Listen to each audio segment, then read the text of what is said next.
राधे कृष्ण राधे कृष्ण राधे कृष्ण राधे कृष्ण राधे कृष्ण राधे कृष्ण राधे कृष्ण राधे कृष्ण राधे कृष्ण राधे कृष्ण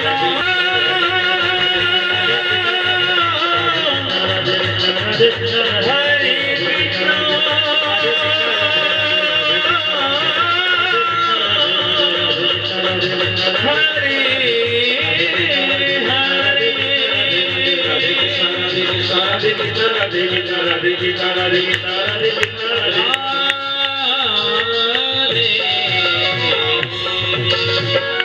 बोलो भागवत भगवान की, परीक्षित जी महाराज की, व्यास जी महाराज की, नंगर खेरे की, संत समाज की, सभी भक्तों की जय जय श्री राम। नमः पार्वती पतये हर हर महादेव। परमात्मने प्रणत क्लेशनाशाय गोविंदाय नमो नमः। आज भगवान की बेहती कृपा हम लोगों के ऊपर हुई कि आपके गांव के अंदर भगवान की सुंदर श्रीमद् भागवत की कथा का आयोजन यहाँ पर हो रहा है। देखिए, जीवन में कोई भी कार्य अगर करना हो तो 3 चीजों का होना बहुत जरूरी है। ध्यान से सुनना एक एक बात। क्या ये 3 चीजें? उन जो परीक्षित बन के विराजमान हैं उनके अंदर श्रीमद् भागवत की कथा कराने का एक इच्छा जागृत हुई। जब उनके अंदर इच्छा जागृत हुई तो परिवार से परामर्श लिया, परिवार से चर्चाएं की, आपस में चर्चाएं की। तो इच्छा यत्न, उसके लिए उन्होंने यत्न किया और जब उन्होंने यत्न किया तो भगवान का अनुग्रह आज यहाँ पर दिख रहा है। आज भगवान की कृपा उनके ऊपर हुई कि दोनों को दोनों परीक्षित बन करके यहाँ पर बैठे हुए। देखिए, जीवन में परीक्षित बनने के लिए हर आदमी तैयार है कि हम भी परीक्षित बन जाएं। वो व्यक्ति हजारों बार साल तक सोचता है, 100 साल तक सोचता है, 50 साल तक सोचता है कि हम श्रीमद् भागवत की कथा करवाएं। तो क्या वो करवा पाता है श्रीमद् भागवत की कथा? क्योंकि ये श्रीमद् भागवत की कथा उसी जीव को प्राप्त हो सकती है जिसके ऊपर भगवान का कृपा होती है, भगवान का अनुग्रह जिसके ऊपर होता है, वही परीक्षित बनकर के बैठ सकता है। तो आज श्रीमद् भागवत की कथा हम यहाँ पर बड़े प्रेम के साथ में सुनने के लिए आए। देखिए, श्रीमद् भागवत के अंदर 18,000 श्लोक हैं। श्रीमद् भागवत में 18,000 श्लोक हैं, 335 इसमें अध्याय हैं और 12 इसमें स्कंद है। ये भागवत जी का मोबाइल नंबर है। 18,000 श्लोक, 335 अध्याय और 12 स्कंद है इसके अंदर। तो ये श्रीमद् भागवत की पोथी हम देख रहे हैं, ये साधारण पुस्तक नहीं है, साधारण कोई किताब नहीं है। तो क्या है महाराज? बोलिए, साक्षात भगवान का ही स्वरूप है, साक्षात परमात्मा तुम्हारे सामने विराजमान है। अगर इसमें भगवान नहीं होते, श्रीमद् भागवत जी में भगवान के ग्रंथ नहीं होता, तो श्रीमद् भागवत को हम सर पे धर करके लेकर के नहीं आते। आपने देखा होगा जब हमारे परीक्षित जी महाराज भागवत जी को लेकर के आए तो सर के ऊपर विराजमान कर लेकर के आए। तो ये सबसे बड़ा प्रमाण है कि श्रीमद् भागवत में साक्षात भगवान बैठे हुए। बाजार में व्यक्ति ये पुस्तकें खरीदने के लिए जाता है, बच्चों के लिए कॉपी किताबें खरीदने के लिए जाता है। देखिए भैया, साक्षात भगवान बैठे हुए हैं, तभी तो हम भागवत जी को अपने सर पर धरकर विराजमान कर लेकर के आते हैं। बाजार में जब व्यक्ति अपने बच्चों की पुस्तकें खरीदने के लिए मेले में जब जाता है, दुकान पर जाता है, उन पुस्तकों को जब व्यक्ति खरीदता है तो थैली में लेकर के डालता है, अपनी गाड़ी के डिग्गी में डाल देता है, 4 पहिया की गाड़ी में डाल देता है, थैली में पकड़ करके गाड़ी से लटका करके लेकर के आता है। तो ये सबसे बड़ा प्रमाण है कि श्रीमद् भागवत की कथा में साक्षात भगवान बैठे हैं, तभी तो हम सर पर विराजमान लेकर के आए। किताब तो वो भी है और किताब ये भी है, लेकिन इस पुस्तक में और उस पुस्तक में बहुत फर्क है, बहुत अंतर है। हमारे संत मुनि महात्मा कितना बड़ा कृपा हम लोगों ऊपर करके गए कि आज ऐसे ऐसे वेद पुराण लिख करके तैयार कर गए। उन कथाओं को सुन करके हम अपने जीवन को सुधार रहे हैं, अपने जीवन को धन्य बना रहे हैं। 84 लाख योनियां भोगने के बाद ये मनुष्य का जीवन व्यक्ति को मिलता है, और इस जीवन को हम लोग विषय वासनाओं में, धन कमाने में, उल्टे सीधे कर्मों में पूरे जीवन को गुजार देते हैं। पूरे जीवन हम लोग निकाल देते हैं, भगवान का वाणी से नाम नहीं ले पाते। घर का सब काम करने के लिए हमारे पास समय होता है, लेकिन भगवान का नाम लेने के लिए हमारे पास समय नहीं होता है। तो ध्यान दीजिए, श्रीमद् भागवत की कथा आपके कलमशों को धोने वाली है। कलमश माने पापों को धोने वाली है। हम यहाँ बैठ करके कथा को सुन रहे हैं, भले ही हमारा मन लगे या नहीं लगे, लेकिन कम से कम भगवान की कथा को बैठ करके हम बैठे तो हैं। यहाँ पर आकर के आप अगर बैठ भी गए तो भी आपके ऊपर भगवान की कृपा है, तभी तो यहाँ पर बैठे। तो कबीरा पिछले पाप से ओ हरि चर्चा न सुहाए, ओ के कथा में लड़ी मरे, ओ के घर को भग जाए। एक व्यक्ति ने सोचा कि चलो हमारे खापा गांव में कथा हो रही है, चलो कथा सुन करके आए। और जो वो व्यक्ति कथा सुनने के लिए निकला, पंडाल में आकर के बैठ गया। अब वो ये देख रहा कि यहाँ पर पंखा कहाँ पर लगा हुआ है, गद्दे कहाँ पर बिछे हुए हैं, बैठने के लिए बढ़िया बढ़िया व्यवस्था कहाँ पर है। और जैसे तैसे करके वो व्यक्ति आकर के पंडाल में बैठ गया। अब मन में सोचा है कि पंडित जी कैसे हैं, पंडित जी को तो देख ले, पंडित जी कहाँ से आए हैं, कैसे हैं। उसके बाद व्यवस्था, उसका दिमाग घुमा के संगीत वाले कितने बैठे हैं। थोड़ी देर बाद उसने देखा कि पाठ करने वाले पंडित कितने आए हैं, टेंट कैसा लगा हुआ है। उसका मन चारों तरफ भटक रहा है, लेकिन भागवत में उसका मन अभी नहीं हुआ है। थोड़ी देर तक बैठा, और थोड़ी देर बैठने के बाद उसके मन में विचार आया, अरे कि वही भागवत है, वही पंडाल है, वही संगीत वाले हैं, ऐसा करते हैं घर चलते हैं। तो कबीरा पिछले पाप से ओ हरि चर्चा न सुहाए, ओ के कथा में लड़ी मरे, ओ के घर को भग जाए। उस पंडाल में से उठ करके वो व्यक्ति अपने घर पे चला गया। घर पे जाकर के चद्दर ओढ़ करके सो गया। तो ये क्या हुआ, समझ में आया? ये हमारा पिछला पाप था। उस पिछले पाप ने हमको भगवान की कथा को नहीं सुनने दिया। उस पिछले पाप ने हमको कथा में नहीं बैठने दिया, और जाकर के उस पिछले पाप ने हमको घर पे जाकर के सुला दिया। तो ये भगवान की कथा इतनी दुर्लभ है। श्रीमद् भागवत भगवान का भागमयी स्वरूप है। श्रीमद् भागवत भक्ति ज्ञान वैराग्य का सिंधु है। श्रीमद् भागवत कथा मृत्यु को मंगलमय बनाने वाला ज्ञान यज्ञ है। इसमें हमारा मन कब लगेगा, जब हमारा मन निर्मल होगा, मन में किसी प्रकार का कोई छल नहीं होगा, कपट नहीं होगा, दंभ नहीं होगा, पाषण नहीं होगा, तो भगवान की कथा में हमारा मन लगेगा। मन बड़ा बैरी है।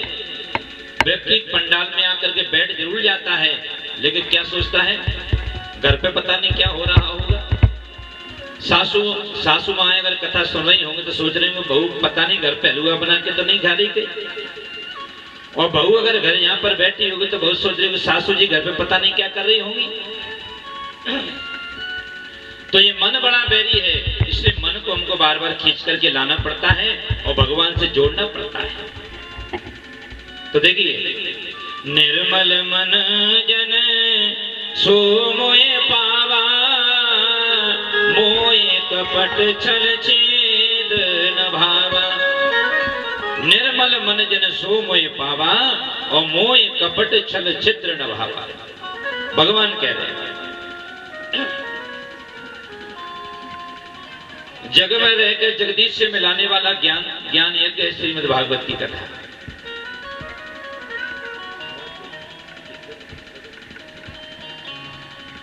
और महाराज ऐसी भगवान की कथा है। पूछई रघुपति कथा प्रसंगा सकल लोग जग पावन गंगा। एक तो वो गंगा है जिस गंगा में हमको स्नान करने के लिए ट्रेन का टिकट लेकर के जाना पड़ता है। हरिद्वार जाना है, प्रयागराज जाना है तो गंगा जी में हमको पहुंचना पड़ेगा। और ये जो भागीरथी गंगा है, ये भागीरथी गंगा कैसी है कि हम सभी लोग बैठ करके यहाँ पर डुबकी लगा रहे हैं। श्रीमद् भागवत भी एक ज्ञान रूपी गंगा है जिसमें हम सभी लोग स्नान कर रहे हैं। ऐसी गंगा है। बड़े प्रेम के साथ में हम भगवान की अनेक लीलाओं को यहाँ पर श्रवण कर रहे हैं। श्रीमद् भागवत जी में जो 18,000 श्लोक, सबसे प्रथम नंबर का जो श्लोक है उसको श्रवण कीजिए। क्या है बोले, भगवान कैसे हैं, भगवान करते क्या हैं, भगवान का स्वरूप क्या है। तो सच्चिदानंद रूपाय विश्वोत्पत्त्यादेः तवे तापत्रय विनाशाय श्री कृष्णाय वयं नमः। ये भगवान का परिचय है। भगवान कैसे हैं बोले, सच्चिदानंद रूपाय। भगवान सत्य स्वरूप है। सत्य किसको कहते हैं? जब ये संसार नहीं था तब भी भगवान थे, जब ये संसार है तब भी भगवान है, और जब ये संसार नष्ट हो जाएगा तो कौन बचेगा बोले, भगवान बचेंगे। हर अवस्था में, हर युग में भगवान है। तो सच्चिदानंद रूपाय, भगवान सत्य हैं और चित्त हैं। चित्त कहते हैं प्रकाश को। जन्म जन्म का कमरा बंद है, उसके अंदर जाले लग रहे हैं, अंधेरा है उसके अंदर। और जब हम गए, हमने उस कमरे के अंदर जाकर के बल्ब जलाया, लाइट जलाई। बल्ब जला देने से जन्म जन्म का वो अंधेरा है एक क्षण के अंदर गायब हो गया, एक पल के अंदर दूर हो गया। ऐसे ही भगवान का नाम है। हमारे अंदर जन्म जन्म के जाले लग रहे हैं, जन्म जन्म की पाप हमारे अंदर भरे हुए हैं, लेकिन भगवान का एक बार एक नाम लेने से जो जन्म जन्म का पाप है उसी क्षण को भस्म हो जाता है, उसी क्षण चला जाता है। ऐसे भगवान का नाम। देखो भगवान का नाम कैसा है, जैसे बिजली के तार को कोई व्यक्ति जानबूझ करके पकड़ ले। बिजली के तार को कोई व्यक्ति जानबूझ के पकड़ेगा तो क्या लगेगा बोले, करंट लगेगा। और कोई व्यक्ति अनजाने में पकड़ ले बिजली के तार को तो क्या होगा बोले, करंट लगेगा। तो जैसे चाहे जानबूझ करके पकड़ो चाहे अनजाने में पकड़ो, जैसे बिजली में करंट आता है, ऐसे भगवान के नाम को जानबूझ करके लो तो भी कल्याण करेगा, और जानबूझ करके लो तो भी कल्याण करेगा, क्योंकि भगवान का नाम कल्याणकारी है। तो सच्चिदानंद रूपाय। और भगवान कैसे हैं बोले, आनंद स्वरूप है। आनंद किसको कहते हैं? आनंद स्वतः आनंद है। आनंद का कोई दूसरा शब्द नहीं बना। आनंद को कोई निरानंद नहीं कहता। भैया आज कलश यात्रा में गए, कितना आनंद आया, क्या सुंदर नाच गाना हुआ, कितना बढ़िया यात्रा हुई। सभी माता बहनें कितना झूम झूम करके नाच रही थी, कितना आनंद ले रही थी, बड़ा आनंद आया। क्या है ये आनंद? ये आनंद भगवान है। आनंद ही वही परमात्मा है। तभी तो नंद भवन में जब भगवान का प्रकट हुआ ना तो सभी लोगों ने गाया, नंद के घर आनंद भयो जय कन्हैया लाल की। तभी तो गाया। आज फलाने जगह भोजन प्रसादी बनी, क्या आनंद आया। तो ये आनंद कौन है? वो ये आनंद साक्षात भगवान है, तभी तो आनंद आ रहा है। देखिए ध्यान से सुनना, संसार में मजा छुपा हुआ है और भगवान की कथाओं में आनंद छुपा हुआ है। संसार में कोई कहा नहीं बड़ा मजा आ गया, तो ये मजा क्या है? विषय वासना में तुम जाओगे, उसको तुम मजा कहोगे, और जब तुम भगवान की कथाओं में जाओगे, भगवान की लीलाओं में जाओगे, तो आनंद की अनुभूति आपको हो जाएगी। ऐसा भगवान का नाम है। तो सच्चिदानंद रूपाय विश्वोत्पत्त्यादि हेतवे, भगवान क्या क्या करते हैं? बोले विश्व की उत्पत्ति करते हैं, भगवान रचना करते हैं, पालन करते हैं, पोषण करते हैं, और संगार भी भगवान कर देते हैं। तो सच्चिदानंद रूपाय विश्वोत्पत्त्यादि हेतवे, और तापत्रय विनाशाय, 3 प्रकार के तापों को भगवान नष्ट कर देते हैं। कौन कौन से ताप हैं ये? दैविक दैविक भौतिक ताप, दैविक दैविक भौतिक ताप, राम राज का हो नहीं व्याप, राम राज का हो नहीं व्याप, देख देविक भौतिक तापा, राम राज काहू नहीं व्यापा। 3 प्रकार के तापों को भगवान नष्ट कर देते हैं महाराज। और श्री कृष्णाय वयम नमः, हम भगवान श्री कृष्ण और राधे रानी को प्रणाम करते हैं। देखिए गजब की बात, श्रीमद् भागवत में राधे रानी का नाम कहीं नहीं दिया। श्रीमद् भागवत में राधे रानी का नाम कहीं भी नहीं आया। ऐसा क्यों हुआ? तो सुनिए, राधे रानी सुखदेव जी महाराज की इष्ट हैं। सुखदेव जी महाराज जंगल में जब भजन करते हैं तो क्या जपते हैं? राधे राधे राधे राधे राधे राधे राधे राधे। तो सुखदेव जी महाराज की इष्ट है श्री राधे रानी। और श्रीमद् भागवत को लिखा किसने है? सुखदेव जी के जो पिताजी हैं व्यास जी महाराज, व्यास जी ने श्रीमद् भागवत का लेखन किया है। तो व्यास जी ने विचार किया, अगर मैं इसमें राधे रानी का नाम लिख दूंगा और एक बार भी सुखदेव की वाणी से कहीं अगर राधे नाम निकल गया तो सुखदेव समाधि में चला जाएगा, और जब सुखदेव समाधि में चला जाएगा तो भागवत को ऊपर कहेगा कौन और सुनेगा कौन? इसलिए भागवत जी में राधे रानी का नाम कहीं भी नहीं किया। इसलिए राधे रानी का नाम कहीं भी नहीं दिया हमारे। तो सुखदेव जी महाराज अपनी माता के गर्भ में 12 वर्ष तक रहे। यम प्रव्रजन्तुमन पेतम पेत कृत्यम द्वैपायनो बृहकातरया जुहाव पुत्रेति तन्मयतया तरवो विनेदो तम सर्वभूतहृदयो मुनिमानतोस्मि। सुखदेव जी महाराज अपनी माँ के गर्भ में 12 साल तक रहे। और जब व्यास जी ने कहा कि बेटा तुम बाहर आ जाओ, तुम्हारी माँ को पीड़ा हो रही होगी, तो सुखदेव जी बोले नहीं पिताजी मैं बाहर नहीं आऊंगा, ये भगवान की जो माया है ना मुझे पकड़ लेगी, मैं भगवान की माया के बंधन में आ जाऊंगा, इसलिए पिताजी मैं बाहर नहीं आऊंगा। व्यास जी ने जब सुखदेव जी को समझाया कि बेटा तुमको बाहर आना पड़ेगा, तुम्हारी की माँ को बहुत पीड़ा हो रही है, तब जाकर के सुखदेव जी महाराज रात में 12 बजे जन्म धारण किया। और यम प्रव्रजन्तुमन पेतम पेत कृत्यम, वहां से उठ करके सीधे जंगल की ओर जाने लगे। व्यास जी ने देखा कि मेरा बेटा भी हो गया, मुझे पता भी नहीं चला।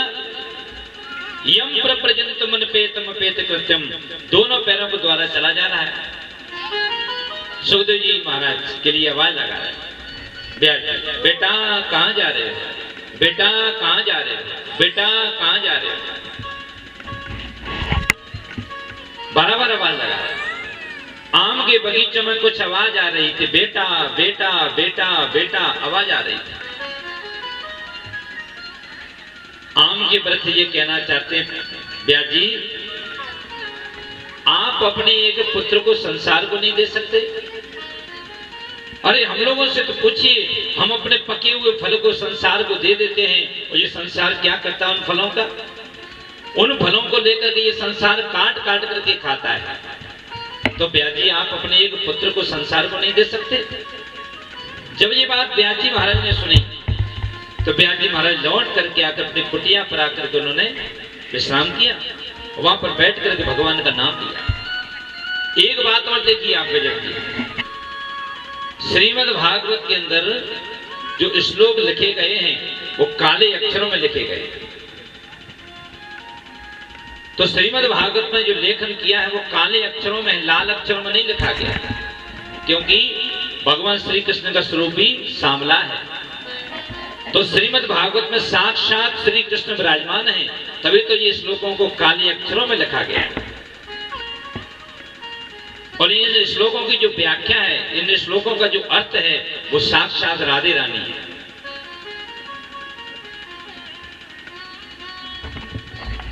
तो यम प्रप्रजंत मन पेतम पेत कृतम दुई पाए नो ग्रह कातर आज भागा। दोनों पैरों के द्वारा चले गए, जंगल में जाकर सुखदेव जी महाराज ने विश्राम किया और बैठ करके राधे राधे राधे राधे राधे राधे राधे राधे चल रहा है। तीसरे श्लोक में उस जगह की वंदना की है जहां पर ये भागवत सबसे पहले हुई थी। कहां पर? बोले नैमिषारण्य क्षेत्र में 88,000 संत बैठे हैं। जैसे आपके गांव में इतने सारे लोग विराजमान हैं, बैठे हुए हैं, 88,000 तो है नहीं, 12,000 कम 1 लाख व्यक्ति वहां पर बैठा हुआ था। और जब सूत जी महाराज का आगमन हुआ तो सभी लोग खड़े होकर के सूत जी महाराज का स्वागत किया। सूत जी महाराज की उम्र है मात्र 16 वर्ष की और संतों की उम्र है 1,000 वर्ष की, 2,000 वर्ष की, 10,000 वर्ष की। कलयुग में एक व्यक्ति की उम्र मात्र 100 वर्ष की रह गई। सतयुग में एक व्यक्ति की उम्र 10,000 वर्ष की हुआ करती थी, 1 लाख वर्ष की हुआ करती थी। सतयुग में एक व्यक्ति की उम्र 1 लाख वर्ष की, द्वापर में व्यक्ति की उम्र 10,000 वर्ष की, और अब कलयुग चल रहा है तो कलयुग में एक व्यक्ति की उम्र मात्र 100 वर्ष की रह गई।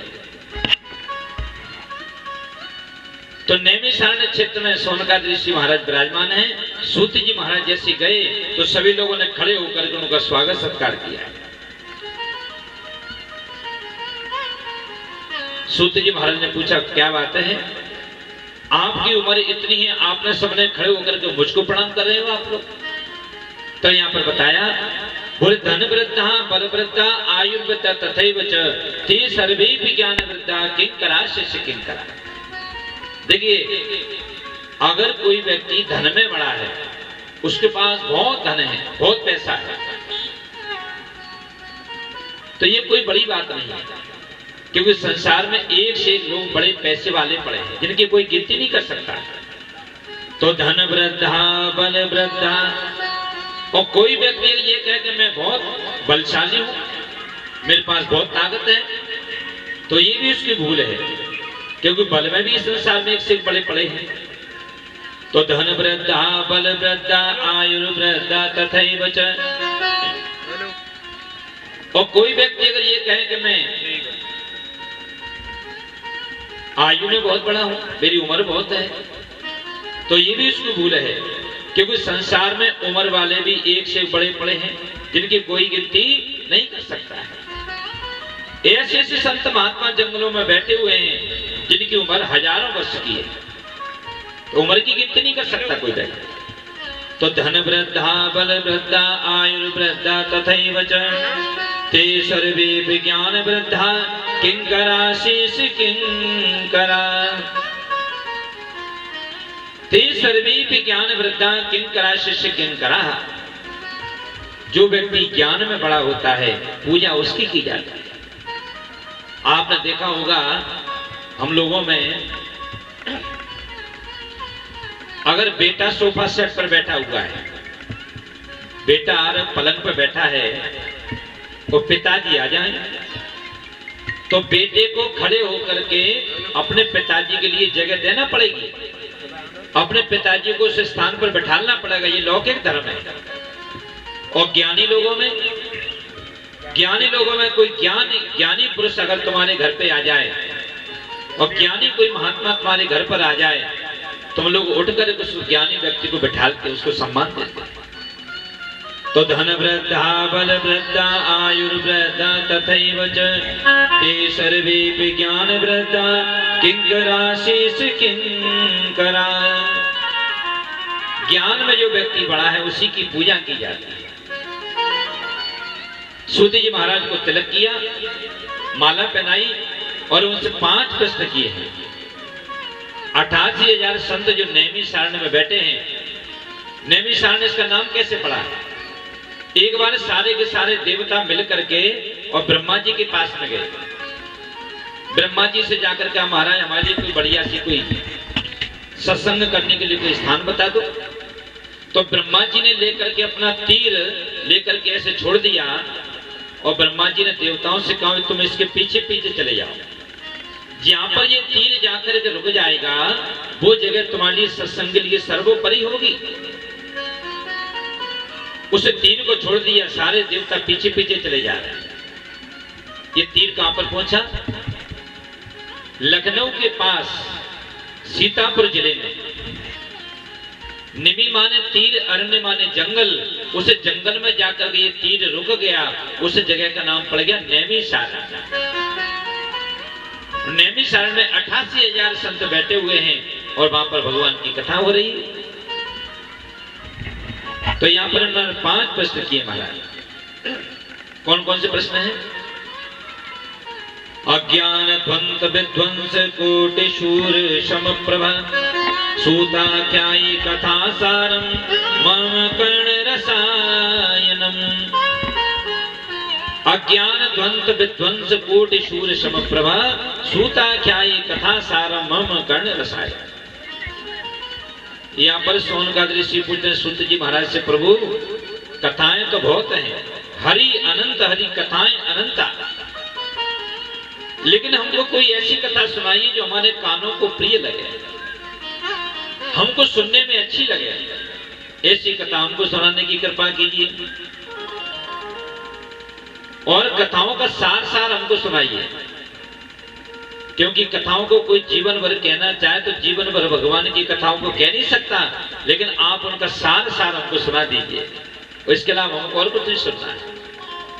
दूसरा प्रश्न किया, भक्ति ज्ञान विराग तो विवेको वर्धते महान। हर व्यक्ति माया मोह में फंसा हुआ है, माया मोह में ये व्यक्ति जकड़ा हुआ है महाराज, इससे कोई बचने का साधन हो तो हमको बताइए। तीसरा प्रश्न किया, ये घोर कलो प्रायो जीवा चाश्रुतम गतः क्लेश कांत सतसैव शोधने किम परायणम।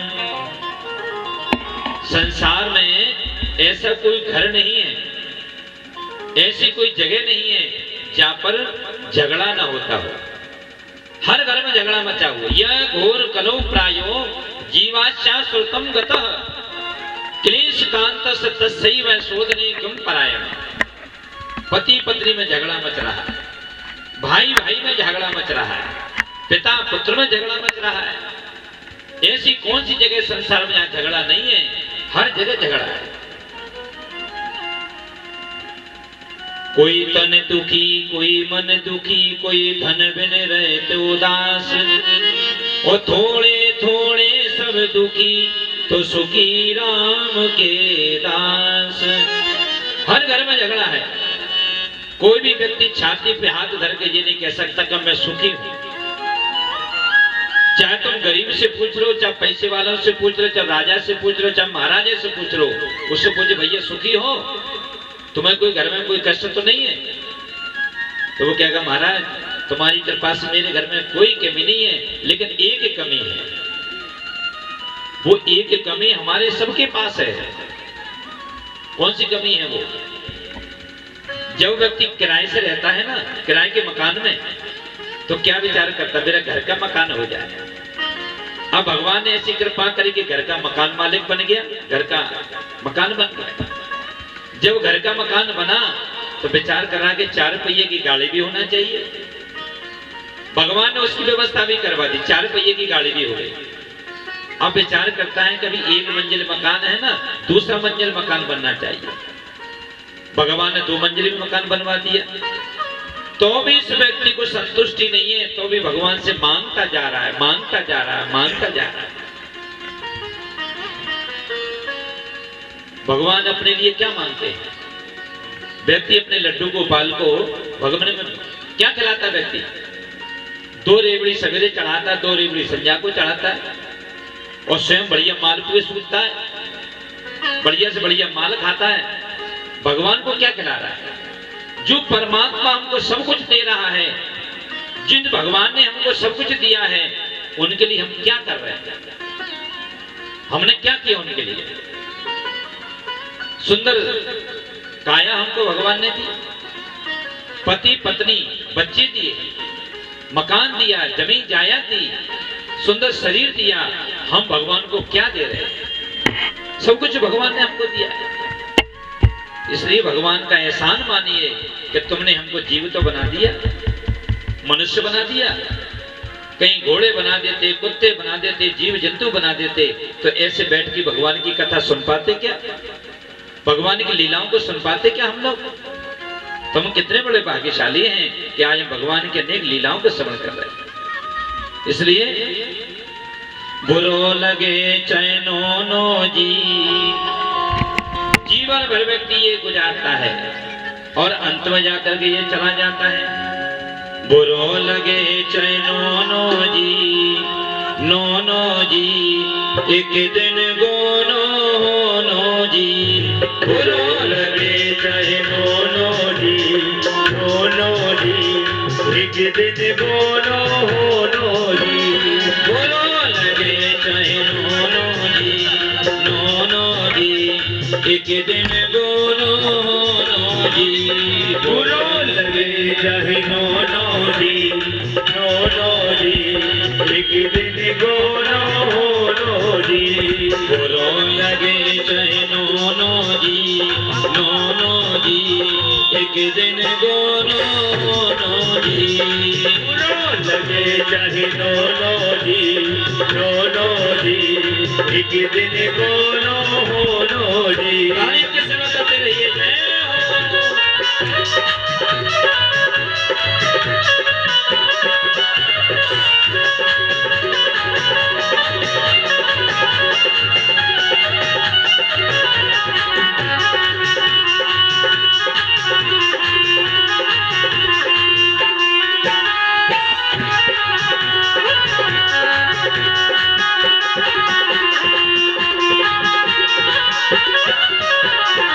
और देखिए, आए रे बउआ लौटत नैया, आए रे बउआ लौटत नैया, आए रे बउआ लौटत नैया, आए रे बउआ लौटत नैया। चाहे तोल देव सोनो जी, सोनो जी, एक दिन गोनो नो जी।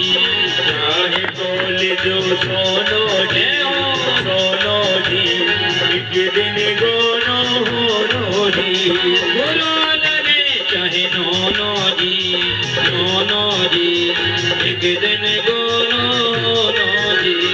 बुरो लगे चाहे नो जी, नो जी, एक दिन गोनो नो जी। सब रह जाइए दिन सबको रोनो जी, रोनो जी, एक दिन गोनो नो जी। बाद में सबको रोनो जी, रोनो जी, एक दिन गोनो नो जी। बुरो लगे चाहे नो जी, नो जी, एक दिन गोनो नो जी। बुरो लगे चाहे नो जी, नो जी, एक दिन गोनो नो। तालियों की सेवा करते रहिए। हरि ओम, हरि राम।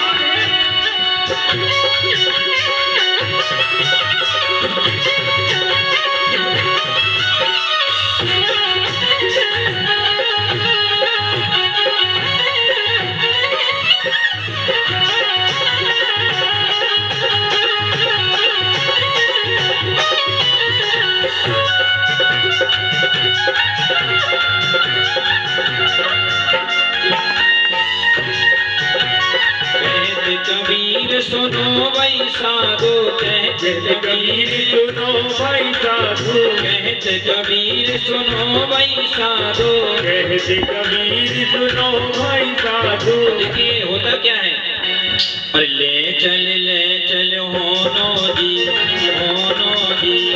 एक दिन गोनो जी, ले चल होनो जी, एक दिन गोनो जी, बोलो लगे चाहे नोनो जी,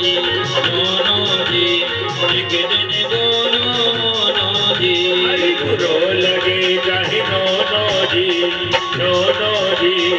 एक दिन गोनो जी। बाबा की हरिलाल की जय, जय जय श्री राधे। तो भैया जीव संसार में आता है और जीवन गुजार करके ऐसे ही चला जाता है। आया है सो जाएगा राजा रंग फकीर, जो आया है उसको जाना भी है, लेकिन भगवान का नाम विस्मरण मत करो महाराज। सोनका ऋषियों ने सूत जी महाराज से 5 प्रश्न किए हैं, उनका जवाब सूत जी महाराज ने दिया। सूत जी महाराज कहते सुनिए राजन, एक समय की बात, एक बार परीक्षित जी महाराज को 7 दिन का श्राप लगा,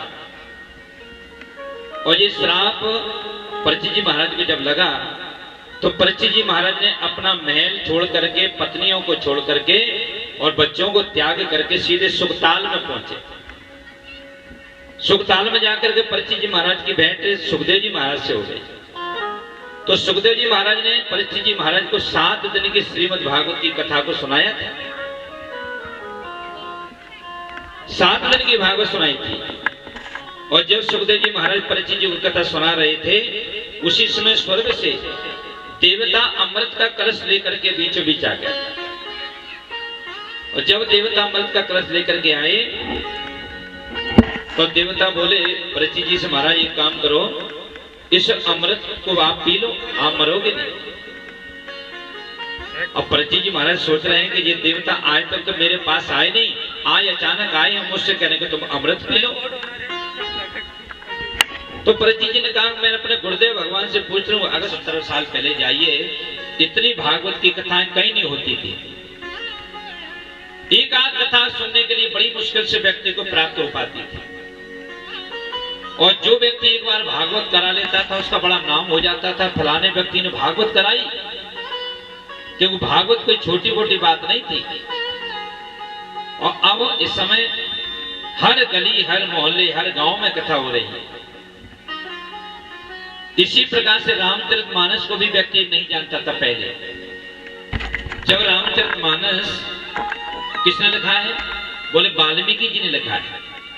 रामचरितमानस को संस्कृत में वाल्मीकि जी ने लिख करके तैयार किया है, और वही वाल्मीकि जी अगले जन्म में तुलसीदास जी महाराज बने, जिन्होंने इस रामचरितमानस को हिंदी में लिख करके तैयार किया। जब ये अपनी रामायण को लिख करके हिंदी में और काशी बनारस गए, काशी बनारस में जाकर के जैसे पहुंचे तो बड़े बड़े पंडित वहां पर वेद पुराण लिख लिख करके लेकर के आए थे, और तुलसीदास जी हिंदी में अपनी रामचरितमानस को लिख करके लाए थे। सभी सभी ब्राह्मणों ने तुलसीदास जी की मजाक बनाई। देखो, इसको संस्कृत का ज्ञान नहीं है, इसको संस्कृत का कोई बोध नहीं है, ये तो हिंदी में लिख करके लाया है रामचरितमानस को। तो अंदर से एक आवाज आई कि जो तुलसीदास रामायण को लेकर के आया ना हिंदी में लिख करके, तुम्हारे वेदों की और पुराणों की और इस रामचरितमानस की इसी मंदिर के अंदर परीक्षा होगी। बोलो वृंदावन बिहारी लाल की जय। देखिए, श्रीमद् भागवत की कथा कहां पर चल रही है, ध्यान से सुनना। भगवान भोलेनाथ ने पार्वती जी को यही श्रीमद् भागवत की कथा सुनाई थी। ये प्रसंग कल आएगा। और सनकादिक ऋषियों ने नारद जी महाराज के इसी प्रसंग को सुनाया था, इसी कथा को सुनाया था। सनक सनंदन सनातन संत कुमार ने नारद जी को सुनाया था। उद्धव जी महाराज ने मैत्री जी महाराज को इसी प्रसंग को सुनाया था, श्रीमद् भागवत की कथा को। गोकर्ण जी महाराज ने धुंधकारी को इसी कथा को श्रवण कराया था। सुखदेव जी महाराज ने परीक्षित जी महाराज को इसी कथा को श्रवण कराया था। और हमारे गोपाल जी, हमारे ठाकुर जी जो विराजमान है आपके सामने, वो आपको इसी कथा को श्रवण करा रहे हैं। बोले बाकी भाई लाल की जय। तो एक बार की बात है, सनक सनंदन सनातन सनत कुमार चारों के चारों भाई बैठ करके सत्संग कर रहे थे। नारद जी महाराज ने बीड़ा लेकर के बीड़ा बजाते हुए नारद जी महाराज चले आ रहे थे। नारायण नारायण श्रीमन नारायण नारायण नारायण नारायण नारायण श्रीमन नारायण नारायण नारायण नारायण नारायण श्रीमन नारायण नारायण नारायण नारायण नारायण श्रीमन नारायण नारायण नारायण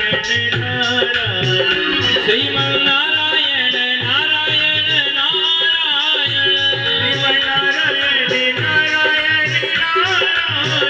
श्रीमन नारायण नारायण श्रीमन नारायण नारायण नारायण नारायण श्रीमन नारायण नारायण नारायण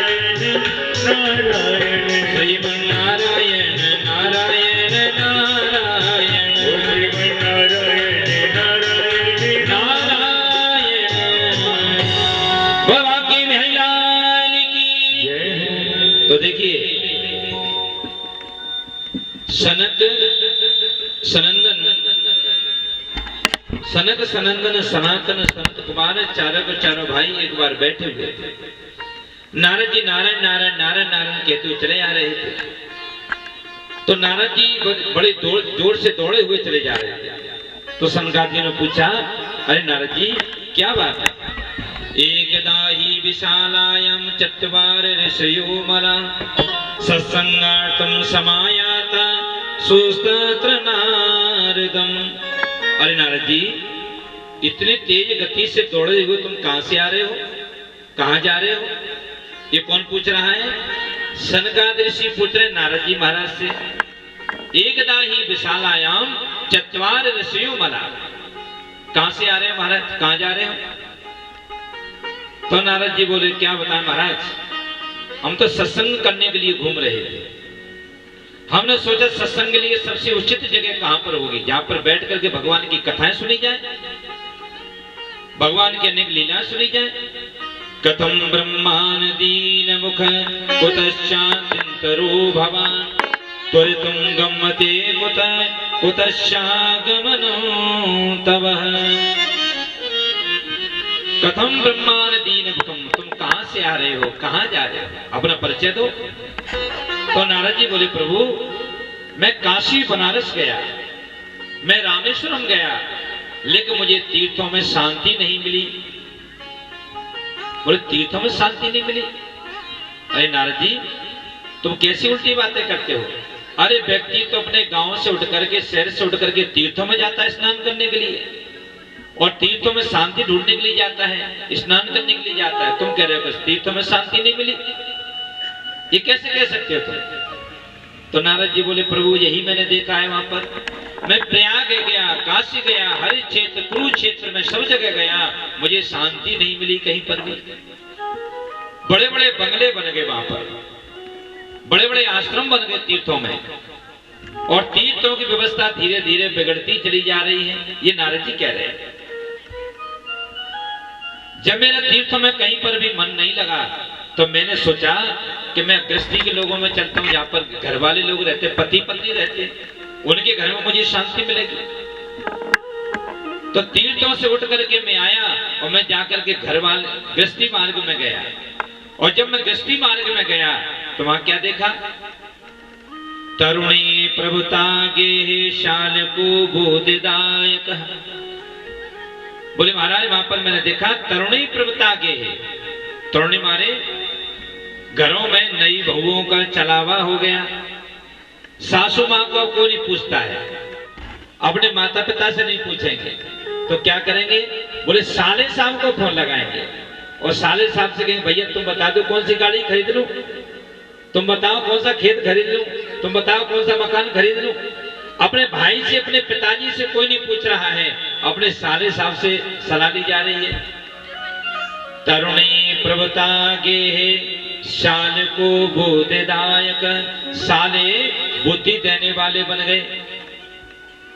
और महाराज कन्या विकीरो लोभा दंपति नाम चकल कनम, और बोले कन्याओं का विक्रय हो रहा है। मैंने जाकर के देखा किसी के लड़के ने इंजीनियर बन गया, डॉक्टर बन गया, और बेचारा कोई लड़की वाला गया कि तुम्हारे लड़के की क्या डिमांड है। उसने ये नहीं देखा कि खानदान कितना अच्छा है, लड़का कितना अच्छा है, परिवार कितना अच्छा, ये नहीं देखा।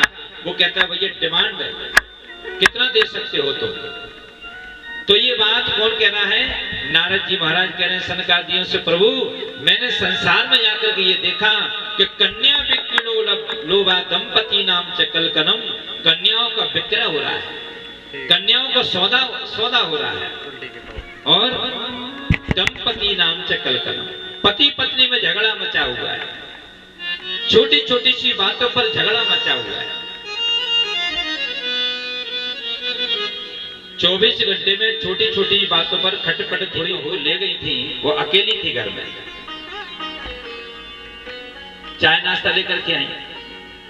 हमने उनसे पूछा आपकी शादी तो हो गई ना? बोले शादी तो हो गई महाराज। बोले बच्चे? बोले महाराज ये भी बच्चे नहीं, अब हमारी शादी को मात्र 6 महीने हुए और महाराज 6 महीने के अंदर हमारा तलाक भी हो गया। मैंने कहा इतनी जल्दी तलाक हो गया 6 महीने के अंदर, ऐसी क्या बात पड़ गई? तो बोली महाराज छोटी सी बात थी, बस ज्यादा बड़ी बात नहीं थी, बहुत छोटी सी बात थी। वो बात इतनी बढ़ गई कि हम दोनों में तलाकनामा हो गया। तो मैंने कहा बात तो बताओ अपनी। तो बोली महाराज एक बात बताएं, मैं इंजीनियर हूं, मुझे 1.5 लाख रुपए महीना तनख्वाह मिलती है, मेरा पति भी इंजीनियर है, उसको भी 1.5 लाख रुपए तनख्वाह मिलती है। अब महाराज जी आप बताओ, और मुझसे पूछने लगी महाराज जी आप बताओ कि मैं भी इंजीनियर हूं, वो भी इंजीनियर है, 3 लाख रुपए घर में आते हैं। तो मैंने कहा झगड़ा क्यों हुआ फिर? जब पैसा इतना तुम्हारे घर में आ रहा है और ज्यादा कोई सास ससुर तुम्हारे पास रहते नहीं, तो तुम्हें तलाकनामा क्यों हो गया? तब उसने कहा महाराज जी मैं रोज इनके कपड़े धोती हूँ, इनके लिए भोजन बनाती हूँ, झाड़ू पोछा करती हूँ, सारे दिन इनकी सेवा करती हूँ। मैं जब ऑफिस से आ जाते तभी इनको चाय बनाना, कपड़े धोना, इनके प्रेस करना, सारे काम मैं करती हूँ। एक दिन जरा मेरे सर में दर्द हो रहा था, मैं जब ऑफिस से लौट करके आई तो मैंने कहा कि आज एक काम करो, आप मुझे 1 कप चाय बना के पिला दो। तो पति ने कहा कि चाय बनाने का काम तो तुम्हारा है, चाय बनाने का काम मेरा थोड़ी, मैं काहे को बनाऊंगा चाय? बोले मैं रोज तुमको चाय बना के पिला रही हूँ, तुमको भोजन बना रही हूँ, तुम्हारे कपड़े धो रही हूँ, तुम्हारी प्रेस कर रही हूँ, तो तुमका 1 कप हमको चाय बना के नहीं पिला सकते आज? तो पति बोला यही मेरा काम नहीं है, तुमको बनाना हो तो बनाओ, नहीं मैं नहीं बनाऊंगा चाय। यही बात महाराज जी इतनी बड़ी बात हो गई, इतनी बड़ी बात हो गई कि मैं बोलना चालना बंद हो गया, आपस में कोर्ट में तारीख लगने लगी और हम दोनों में तलाकनामा हो गया। वो अलग रहते हो, मैं अलग रहते हूं। तो मैंने उनसे कहा बहन जी एक बात बताओ, उस तलाकनामे में घर किसका बिगड़ा? चलो तुम अगर तुमने चाय बनाने की उनसे कही, उन्होंने चाय नहीं बनाई तो कोई बात नहीं, तुम बना लेती चाय। बोले महाराज मैं किसी चीज से कमजोर हूं? जितना पैसा वो कमाते उतना पैसा मैं कमाती हूँ, कौन सी चीज में मैं उनसे कमजोर हूं? तुमसे झुक करके रहूं मैं? तो मैंने कहा ये तो बहुत गलत है। एक ही धर्म एक व्रत नेमा, काय वचन मन पति पद प्रेमा। पति चाहे गरीब हो, पति चाहे अमीर हो, चाहे धनहीन हो, चाहे पैसे वाला हो, चाहे दुखी हो, चाहे बीमार हो, पत्नी का धर्म बनता है कि पति को भगवान मानकर उसकी सेवा करना चाहिए। और तुमने 1 कप चाय नहीं पिलाई, इसी बात का झगड़ा तुम्हें हो गया। तो मेरा ये दृष्टांत मैंने इसलिए दिया था, देखिए आज के लोग कितनी कुंडलियां मिलवा रहे हैं, लड़कों की लड़कियों की, और फिर भी तलाकनामे हो रहे हैं, फिर भी झगड़े हो रहे हैं। और आज से 40-50 साल पहले जाइए, हमारे कितने बुजुर्ग व्यक्ति ऐसे होंगे जिनकी कुंडलियां नहीं बनी, जिनके गुण नहीं मिलाए गए, और फिर भी पति पत्नी बड़े प्रेम के साथ में रहते थे, बड़े आनंद में रहते थे। और आज के हम लोग शादी विवाह कर रहे हैं, कुंडलियां मिला करके कर रहे हैं, तो भी तलाकनामे हो रहे हैं, तो भी झगड़े हो रहे हैं। क्योंकि दोनों में तसल्ली रखना पड़ेगी, पति को भी तसल्ली रखना पड़ेगी, पत्नी को भी रखना पड़ेगी। ये पति पत्नी बैलगाड़ी के दो पहिए हैं, और दोनों पहिए जब बराबरी से चलेंगे तभी तो हमारा घर परिवार आगे को चलेगा हमारा।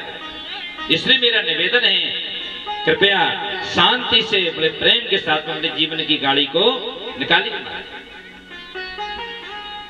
बोले वृंदावन में हरिलाल की जय। तो तरुणी प्रवता गेहे शाल को बुद्धिदायक कन्या बिक्विलो वह दंपति नाम चकलकनम। थोड़ी थोड़ी बातों पर झगड़ा मचाओ।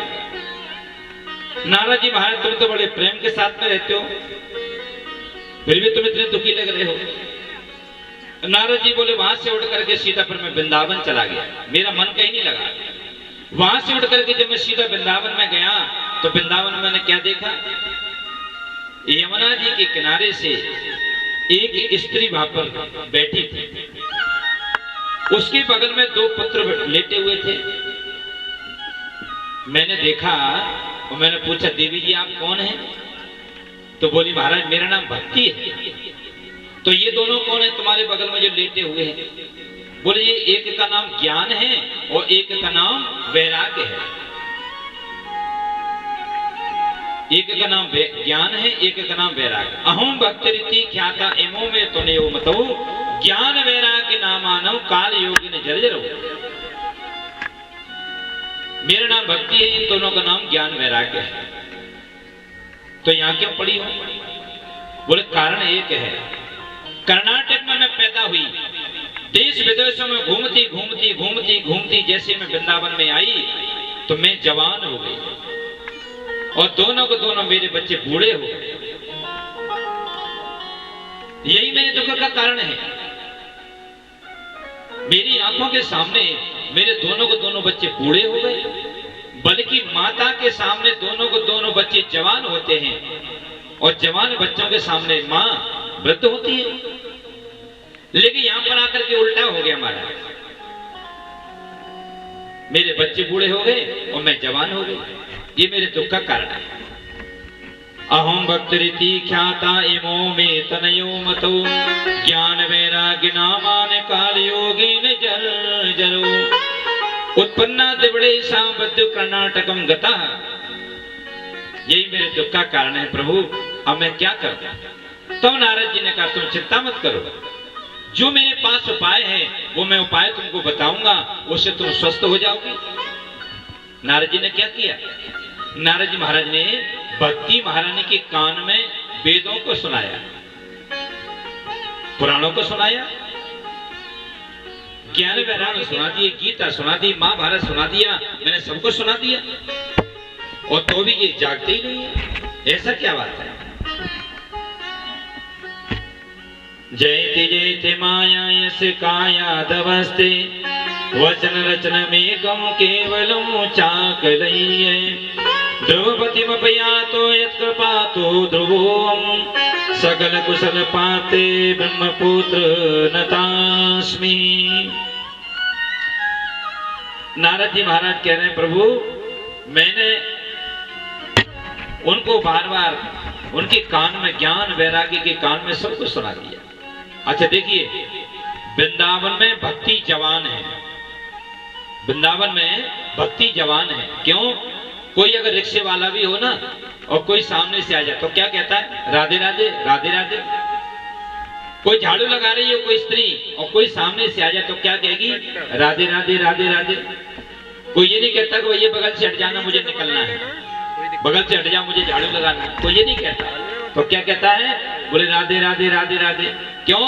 बोले ब्रज वृंदावन में राधे रानी का बोलबाला है। तो आइए, जब राधे रानी का नाम आया है, एक सुंदर सा संकीर्तन राधे नाम के नाम का। बोले राधे रानी की जय हो। जय जय श्री राम।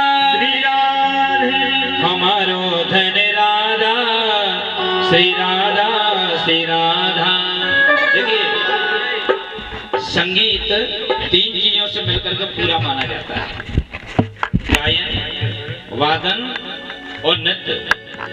गायन हो रहा है, वादन भी हो रहा है, गायन हो रहा है, वादन हो रहा है, लेकिन अभी नृत्य नहीं हो रहा है। और जब तक नृत्य नहीं होगा तो आनंद कैसे आएगा? इसलिए जब कीर्तन हुआ करें तो ताली बजाए करें, वाणी से नाम लिया करें, और जिनको नाचना आता है वो नाचा भी करें। सबके लिए छूट है। आनंद के साथ में भगवान की कथा को सुनिए। तो 2-5 माता खड़ी हो जाइए आनंद के साथ में, बड़े प्रेम के साथ। हमारो धन राधा श्री राधा श्री राधा, हमारो धन राधा श्री राधा श्री राधा, हमारो धन राधा श्री राधा श्री राधा, हमारो धन राधा श्री राधा श्री राधा, हमारो धन राधा श्री राधा श्री राधा, हमारो धन राधा श्री राधा श्री राधा, परम धन राधा राधा राधा राधा राधा, परम धनी राधा राधा राधा राधा, परम धन राधा राधा राधा राधा, परम धनी राधा राधा राधा राधा, हमारो धन राधा श्री राधा श्री राधा, हमारो धन राधा श्री राधा श्री राधा, हमारो धन राधा श्री राधा श्री राधा। हमारो धन राधा श्री राधा श्री राधा। तालियां किससे बजा? जय हो श्री राधे।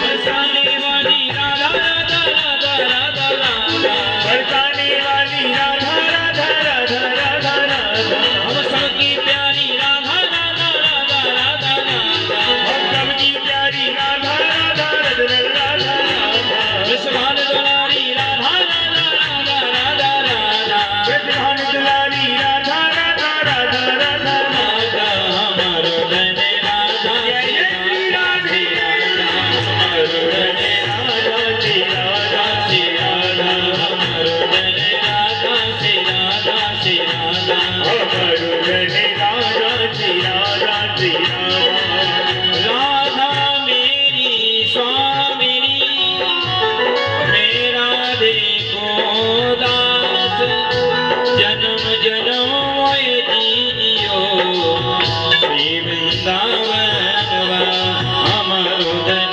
राधा श्री राधा श्री राधा, हमारो धन राधा श्री राधा श्री राधा, हमारो धन राधा श्री राधा श्री राधा, हमारो धन राधा श्री राधा श्री राधा, हमारो धन राधा श्री राधा श्री राधा, हमारो धन राधा श्री राधा श्री राधा, हमारो धन राधा श्री राधा श्री राधा। हमारो धन राधा श्री राधा श्री देखिए सभी लोगों पर हाथ उठा लीजिए, सभी माताएं सभी भाइयों पर हाथ उठा लीजिए, सभी हाथ उठा के बोलेंगे क्या?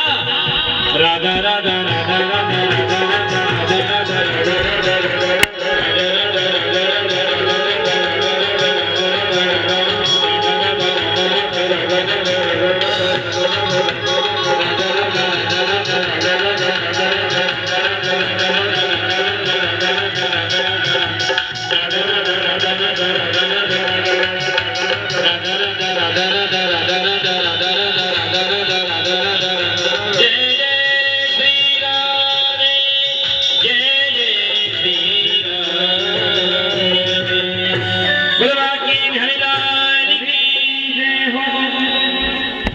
तीन प्रकार के श्रोता होते हैं, एक होते पूंगी, एक होते चूंगी और एक होते पूंगी। पूंगी कौन से? जैसे घर से चले तो 10-12 फटकार करके चले, बढ़िया भोजन करके चले, और खंबे से आकर के टिक गए, बड़े आराम से आंखें बंद कर ली और आराम से सो रहे बैठे। तो एक होते ऊंगी, ऊंगी माने ओंगने वाले, और एक होते चूंगी, चूंगी माने भगवान की कथाओं को चुनने वाले, और एक होते फूंगी। ये फूंगी कौन से होते हैं? जैसे थोड़ा सा मौका मिला बगल वाली का कान फूंक दिया, अब बगल वाली को मौका मिला तो बगल वाली ने भी तुम्हारा कान फूंक दिया। एक होते ऊंगी, एक होते चूंगी, एक होते फूंगी, एक होते श्रोता, एक होते श्रोता, और एक होते सोता। तो हमारे यहाँ पे इतने बढ़िया श्रोता हैं, बड़े प्रेम से भगवान की कथाओं को सुन रहे हैं, कोई सोने वाला नहीं है, न कोई बातें करने वाला। कितने अच्छे श्रोता हैं, देखो बिल्कुल बात नहीं कर रही हमारी माता है।